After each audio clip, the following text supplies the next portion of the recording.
I'm currently in Bolzano in Italy. It's a beautiful place, a lot of mountains and these beautiful valleys. And I was talking with my father about the feeling I have when I look at some of those mountain peaks. I just get this deep feeling that I have to go there. And I've always had that same feeling, always had that same call to adventure. I want to climb there, see what's up there, see what's beyond.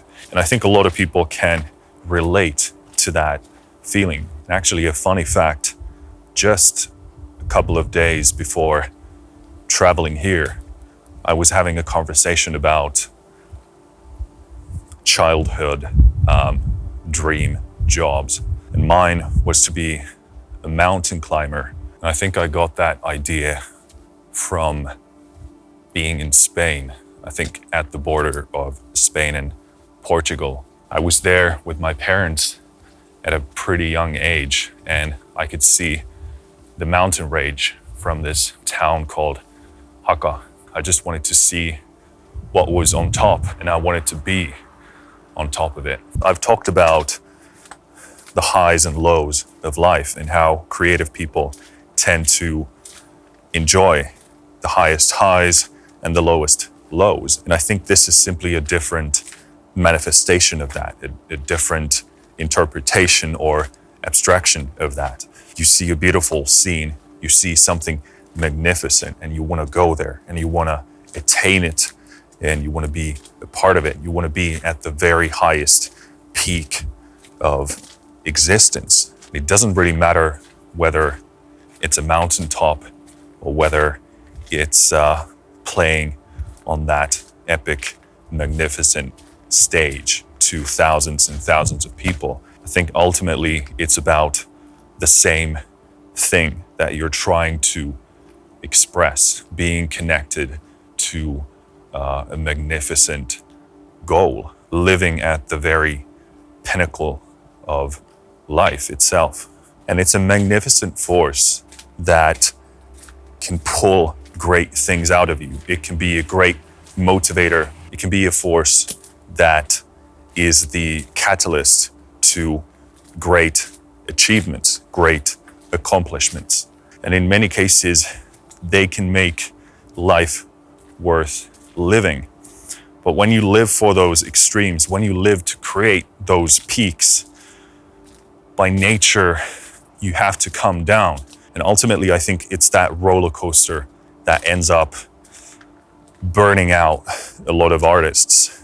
And I think that's why a lot of them turn to drugs and alcohol and whatever other way of trying to manage that emotional, turbulent environment. So one of the things that I'm trying to do with Be a Better Artist is to bring some consistency and some stability in your life. Now, I know when I say that, it's like heresy to a lot of creative people. They don't want it. It's like a swear word, and it makes them even strongly feel this sense of disgust. And I know what that feels like because I was like that, and partly I'm still like that. But the truth is that the roller coaster of high peaks and low lows, it's gonna wear you out and it can burn you out. And there's only so much of that that you can take. It's very different for all of us, and we all deal and respond to that in different ways. But from what I've seen and gathered, eventually that will catch up on you unless you have some exceptionally good qualities that mitigate that roller coaster. But I haven't seen many of those people, and I'm not sure if I've seen any of those people. So in this video, I want to talk about reconceptualizing and redefining what the peak is and what the peak means. Because we tend to put it at this top tier position, and for a good reason. You know, if it is the highest high, the highest excitement of your life, the deepest, most intensive thing that you know of. Of course, you would put it very high on your list. But as always, the problem with putting something higher or on top of something else means that something is lower. And I've talked about learning to love the process probably 100 times by now, and I'm going to talk about it again because it's essential in your pursuit of trying to redefine and reconfigure and reconceptualize what the highest peak means to you. And I love learning to love the process because in a sort of a way, it puts everything at the same level. No matter what you're doing, you're always trying to squeeze the most out of it. You're always trying to be present, looking for the positives, looking for what you can get out of it and what you could possibly make out of it. Because when you do that, you're no longer dependent on the position you're in or the intensity that you're in. If you're manually custom dialing that sensitivity, then you can always squeeze the most out of everything in life.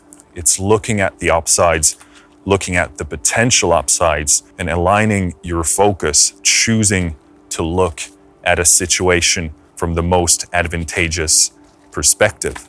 And the reason you would want this is because it's awesome going up to the top and it's awesome being there. But not only do you get used to it, which is something we're going to have to talk about in a separate video, because you do get used to just about everything. But even outside of getting used to things, you're also going to have to come back down.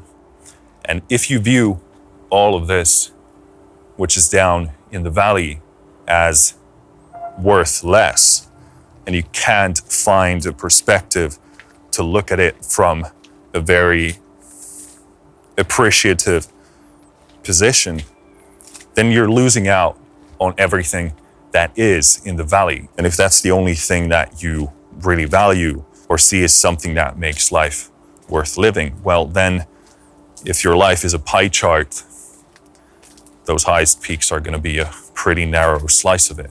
Even if you're a world-class act, you're not on the stage all the time.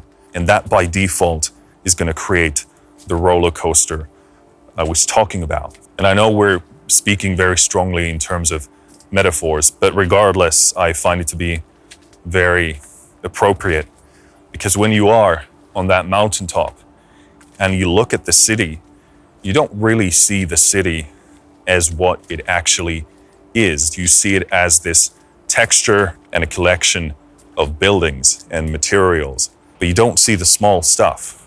Can't see the people, can't see the restaurants, can't see the live gig venues. You can't see any of the small detail. You can't see all of the substance of the city.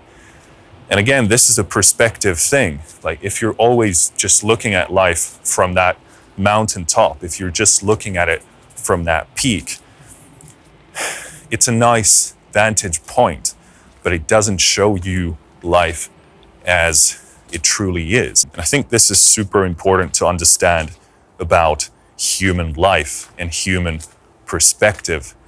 It's all relative. When you change your position in space and time, it's going to change how you perceive things, how you think about things. Context is everything. Perspective is everything. When you're down in the valley with your friends at a lovely restaurant and you're laughing and you're having fun and you're enjoying this deep connection to the people that you're with, that's as high of a peak that I know of. It's a different peak than performing to thousands of people at an amazing venue, but it is a high peak.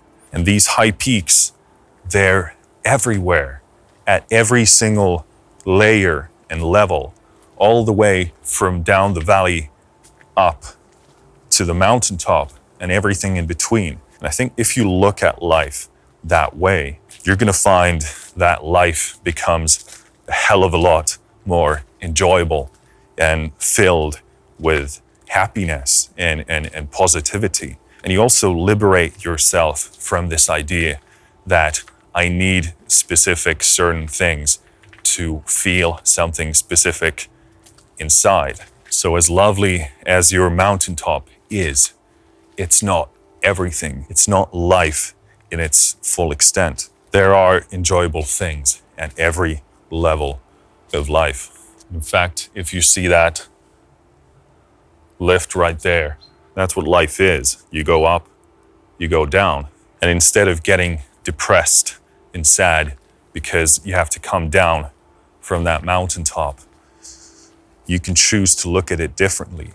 And there are a number of motivators that might be effective for you. Maybe it's getting back to work so that you can get back up there and appreciating what the valley has to offer in terms of the preparation that's going to get you back on top of there. Or it could be about learning to appreciate all the other elements of life, the smaller, finer details. So my invitation to you is think about what perspectives and mindsets and approaches would help you gain a bit more control on that dial to start getting the most out of every given situation and context. And I think so many people have an idea of what their mountain is, and they're obsessed with it and can't let go of it. It's the only thing that they can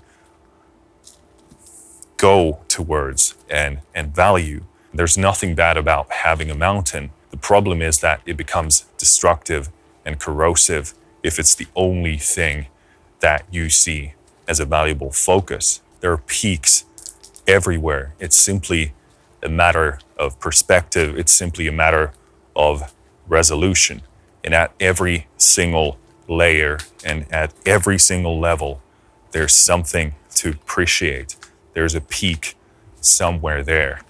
You simply have to change that dial and find the perspective that allows you to be the most productive and be the most appreciative that you can be. And if you can figure out a way of doing that, then the beneficial and positive and resourceful and productive substance of your life is going to shoot right up. So have a mountaintop. I think everyone needs one of them, but realize that it's not the only peak in life. There are so many peaks down in the valley. They're just different than that one. They just look different. But in terms of the substance that you can get out of it, they're equal. Finished.